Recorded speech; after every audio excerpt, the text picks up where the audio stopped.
ప్రేక్షకులందరికీ నమస్కారం. త్వరలో రాశిని మార్చుకోనున్న రాహుకేతువులు.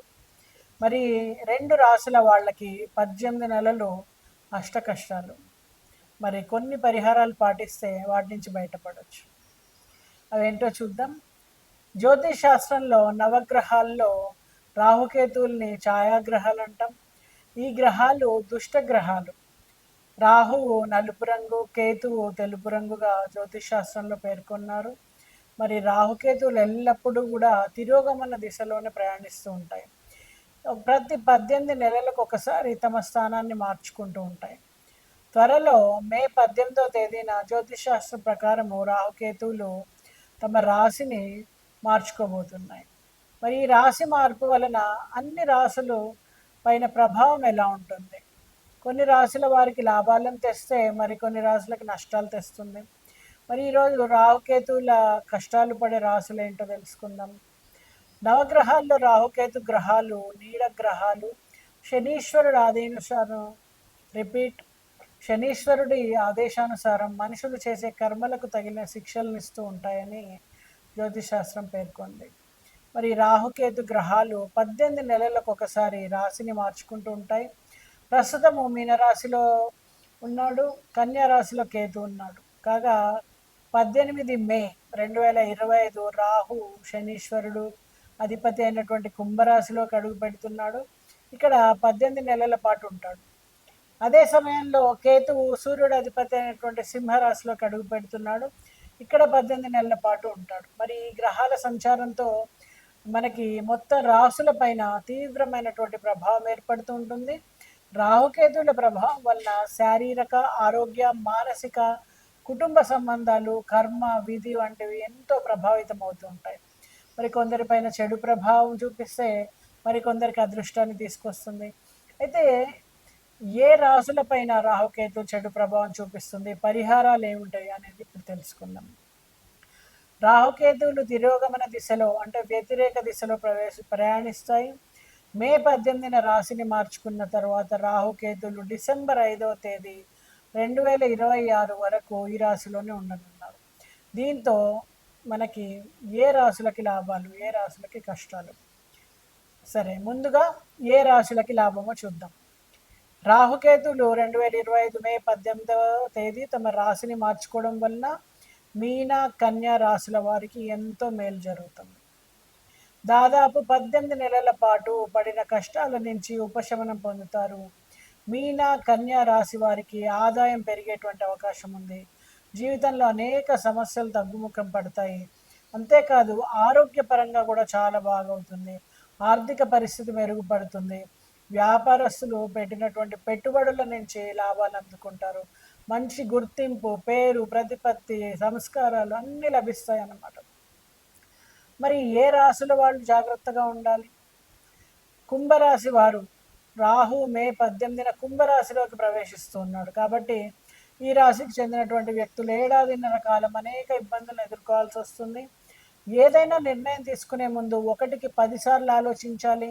దాంపత్య జీవితంలో అనేక సమస్యలు ఎదురయ్యే అవకాశం ఉంది కనుక ఆచితూచి మాట్లాడాలి. ఆరోగ్యపరంగా కూడా అనేక ఇబ్బందులు ఎదుర్కొనేటువంటి అవకాశం ఉంది. చాలా జాగ్రత్తగా, చాలా అప్రమత్తంగా ఉండాలి.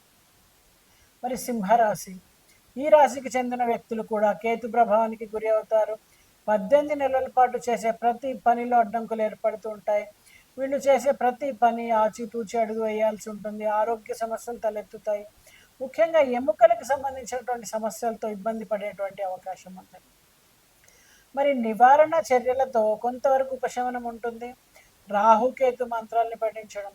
మరి ఈ రాశికి చెందిన వ్యక్తులు రాహు కేతువులను ప్రసన్నం చేసుకునేందుకు రాహుకి, కేతువుకి సంబంధించినటువంటి మంత్రాల్ని పఠించాలి. అలాగే రాహు ప్రతికూలత తగ్గేందుకు ఓం రాం రాహవే నమః, కేతువు రక్షణ పొందేందుకు ఓం కేం కేతవే నమః అనే మంత్రాల్ని మీరు జపించుకోవచ్చు.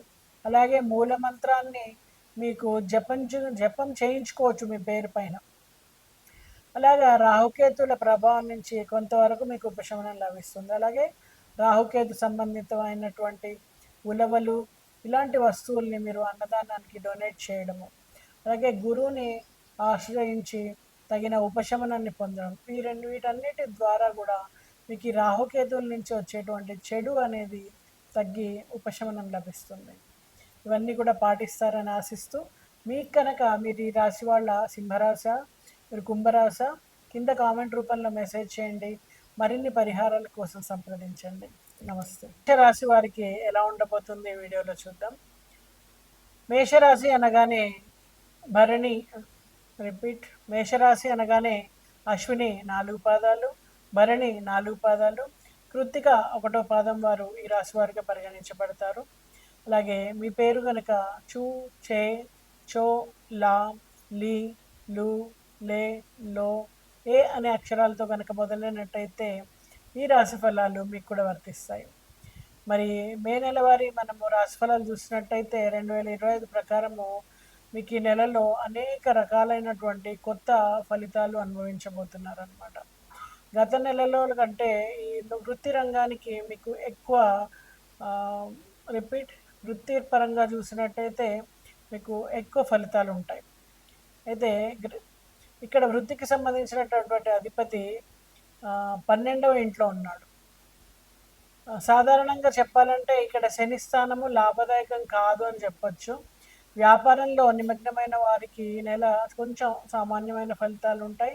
అయితే ఎక్కువ కష్టపడితే గనక కష్టానికి తగిన ఫలితం మాత్రం లభించడానికి ఆస్కారం ఉంది. వ్యాపార పర్యటనలు చేసే వాళ్ళకు కూడా ప్రయాణాల్లో కొంచెం విజయ అవకాశాలు ఎక్కువగా ఉండేందుకు అవకాశం ఉంది. ఏ ప్రయాణం అయితే మీరు చేస్తారో దాంట్లో ఖచ్చితంగా మీరు విజయాన్ని సాధిస్తారు. అయితే కొంత ప్రయాస అనేది ఉంటుంది, శక్తికి మించి ప్రయత్నం చేయాల్సి ఉంటుంది. ఎవరి పనిలో ఎక్కువ కదలిక లేదా ఫీల్డ్ వర్క్ ఉంటుందో వాళ్ళకి ఎక్కువ మెరుగైనటువంటి ఫలితాలు ఉండడానికి ఆస్కారం ఉంది. ఎవరైతే కూర్చొని చేసే పనులు ఉంటాయో, ఆఫీస్లో కూర్చొని చేసే పనులు, సీట్లో ఎప్పుడు కదలకుండా చేసేటువంటి పనులు, అలాంటి పనులు చేస్తున్న వాళ్ళకి మాత్రం కొంచెం ఫలితం తక్కువగా ఉండడానికి ఆస్కారం ఉంది. ఎందుకంటే ఎప్పుడు కూడా శని మనకి కదలిక ఉంటే ఫలితం ఎక్కువగా ఇవ్వడం అనేది చేస్తూ ఉంటాడు. అలాగే మనకి ప్రాథమిక పాఠశాల విద్యార్థుల పైన గమనించినట్టయితే వాళ్ళకి కొంచెము విరుద్ధమైనటువంటి ఫలితాలు, ప్రభావాలు ఉండడానికి ఆస్కారం ఉంది. అయితే మే నెలలో మొదటి భాగంలో కొంత విద్యాపరమైనటువంటి చురుకుదనం ఉన్నప్పటికీ మెల్లిగా మే మధ్యమాసంలోకి మే చివరికి వచ్చేటప్పటికి విద్యార్థుల్లో చురుకుదనం అనేది తగ్గుతుంది.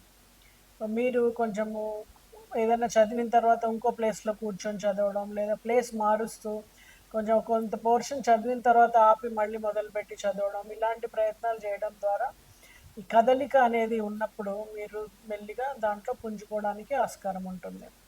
అలాగే మీరు శుక్రుడు వచ్చేసి నెలాఖరు వరకు కూడా ఉచ్చ స్థితిలో ఉంటాడన్నమాట.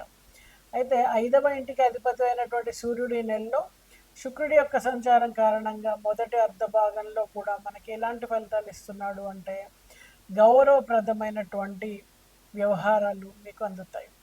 మీకు వృత్తిలో కానీ బయట సమాజంలో కానీ మంచి గౌరవం అనేది మీకు లభిస్తుంది. అలాగే ఒకలాంటి అట్రాక్షన్ అనమాట, కొత్త కొత్త వ్యక్తులు మీకు పరిచయం అవ్వడము, వాళ్ళ ద్వారా మీకు అనేక రకాల పనులు జరగడము అనేది చూస్తాం. ఒకలాంటి అట్రాక్షన్ అనేది మీకు పెరుగుతుంది. అయితే మిగతా నెల అంతా కూడా గమనించినట్టయితే మెల్లిగా శుక్రుడు అనేది జరుగుతూ పోతూ ఉంటాడు కాబట్టి, సూర్యుడి కదలిక కూడా సమాంతరంగా జరుగుతూ ఉంటుంది కాబట్టి మీకు మెల్లిగా అవి దూరం అనేది పెరుగుతుంది గ్రహాల మధ్య. అలా పెరిగినప్పుడు మీకు మామూలుగా నార్మల్ మళ్ళీ ప్రయత్నపూర్వకంగా పనిచేయడం, మీరు పలకరిస్తేనే వేరే వాళ్ళు పలకరించడం అలా ఉంటుంది. ఆ రెండు కనుక కలిసి ఉన్న సమయంలో మాత్రం మీకు వాళ్ళకు వాళ్ళు వచ్చి పలకరించడం, వాళ్ళకు వాళ్ళు వచ్చి సహాయం చేయడం, ఇలాంటి ఫలితాలు మనం గమనిస్తాం అనమాట. అయితే వైవాహిక జీవితాన్ని గమనించినట్టయితే గృహంలో సంతోషం అనేది వెల్లివిరుస్తుంది. అంతకుముందు కంటే కూడా మీ కుటుంబ సభ్యుల మధ్య కానీ భార్యాభర్తల మధ్య కానీ ఎక్కువ సఖ్యత అనేది పెరుగుతుంది. దీని ద్వారా ఇంట్లో చాలా సంతోషంగా అందరూ కూర్చుని డిస్కస్ చేసుకుని నిర్ణయాలు తీసుకోవడము, అలాగే కలిసి విహారయాత్రలకు వెళ్ళడము, ఇవన్నీ గృహపరంగా చూస్తే చాలా సంతోషంగా ఉంటుందని చెప్పొచ్చు. అలాగే ఈ నెల మనకి గ్రహపాలకుడైనటువంటి అనుకూల స్థితిలో ఉన్నారు. సో మీ ఆరోగ్యం పరంగా చూసినట్టయితే కొంచెం తక్కువ ఫలితాలు ఉంటాయని చెప్పొచ్చు. దీర్ఘకాలికంగా ఇబ్బంది పడుతున్న సమస్యల నుంచి కొంతవరకు బయటపడే ఛాన్స్ ఉన్నప్పటికీ చిన్న మాత్రము హెల్త్ ఇష్యూస్ ఒకదాని వెంబడి ఒకటి వెంటనే ఉన్నట్టు అనిపిస్తుంది అనమాట. ఎప్పుడు కూడా ఆరోగ్యం హెచ్చు తగ్గులకి లోనవుతూ ఉంటుంది. ఎండాకాలం కాబట్టి వడదెబ్బ కానీ, అక్కడ నీళ్ళకి సంబంధించి మీరు లోపం ఏర్పడడం కానీ, కాబట్టి సరిగా వాటర్ తీసుకోవడము, మంచినీళ్ళని ఎక్కువగా తాగడము, ఇలాంటివి చేయడం, పండ్ల రసాలు, నీటికి సంబంధించిన ఆహార పదార్థాలు, నీళ్ళు, బీరకాయ, సొరకాయ లాంటి కూరగాయలను ఎక్కువ తీసుకోవడం, ఇలాంటి వాటి వలన మీకు చక్కటి ఆరోగ్యం నెలకొనడానికి ఆస్కారం ఉంటుంది. అలాగే మే మాసంలో మనకి చైత్రమాసము ఇలా దాటేసి మనం వైశాఖ మాసము ఇలా ఉన్న సమయంలో ఏం చేయాలి, మనకి ఎక్కువగా నీటికి సంబంధించిన కూరగాయలు, పండ్లని, సీజనల్ ఫ్రూట్స్ని, అలాగే గొడుగుని, చెప్పుల్ని, ఇలాంటి వాటిని కనుక మీరు దానం చేసినట్టయితే మంచి ఆరోగ్యము అనేది మీకు నెలకొంటుంది. అలాగే వివాహ సంబంధాల కోసం ప్రయత్నిస్తున్న వారికి ఈ సమయంలో వివాహం కుదరడానికి ఆస్కారం ఉంది. కుటుంబ స్థానంలోకి గురువు రావడం వలన కొత్త కొత్త సంబంధాలు కుదరడం, దగ్గరి బంధువుల ద్వారా మీకు సంబంధం కుదరడం, పిల్లల వివాహాలు మీరు నెరవేర్చగలుగుతారు. అందరు బంధుమిత్రుల్ని కలుసుకొని, చిన్ననాటి స్నేహితుల్ని కలుసుకొని ఆనందంగా శుభకార్యాలను జరపగలుగుతారు. అయితే ఖర్చు ఎక్కువగా చేయి దాటిపోయేంత ఖర్చు ఉంటుంది. గృహోపకరణ వస్తువుల్ని కొనుగోలు చేయగలుగుతారు. బంగారు ఆభరణాలు, వాహనాలు ఇలాంటి వాటిని కొనుగోలు చేయగలుగుతారు. అయితే దీర్ఘకాలికంగా ఉన్నటువంటి కోర్టు సమస్యలు ఏ కొలిక్కి రాకుండా అలాగే ముందుకు వెళ్తాయని చెప్పొచ్చు. ఫలితం ఏమీ ఉండదు, తిరగడం తప్ప. దానికి కొంచెం ఖర్చు కూడా అవుతూ ఉంటుంది. అలాగే కొత్త వ్యక్తుల పరిచయం మీకు ఆనందం ఇవ్వడంతో పాటు సహకారం అనేది లభిస్తుంది వాళ్ళ ద్వారా.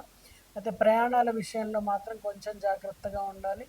నూతన ఉద్యోగ అవకాశాల కోసం ప్రయత్నిస్తున్న వారికి ఉద్యోగ అవకాశాలు లభిస్తాయి. కాకపోతే మీరు అనుకున్నట్టుగా అవి ఉండకపోవచ్చు. కాబట్టి వచ్చినదంతా మీరు సంతోషపడండి. మీ ప్రయత్నంతో మళ్ళీ తర్వాత మాసాల్లో మంచి ఉద్యోగాన్ని మీరు పొందొచ్చు.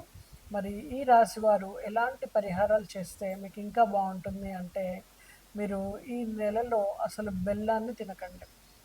అలాగే గుడిలో కానీ, మీ గురువుకి కానీ ఒక 11 కిలోలు బెల్లాన్ని సమర్పించండి. అలాగే పక్షులకి ధాన్యాన్ని ఇవ్వండి. అలాగే శనికి ప్రదక్షిణలు చేయడం, తైలాభిషేకం చేయడం చేయండి. అలాగే రావణ కృత శని స్తోత్రాన్ని మీరు పఠించండి ప్రతిరోజు కూడా. అలాగే శుక్రుడు సంబంధించినటువంటి సెంట్ని ఎవరైనా మీ ఫ్రెండ్స్, సన్నిహితులకి సెంట్ని గిఫ్ట్ చేయండి. దీని ద్వారా మరింత చక్కటి ఫలితాలు పొందుతారు. నమస్తే.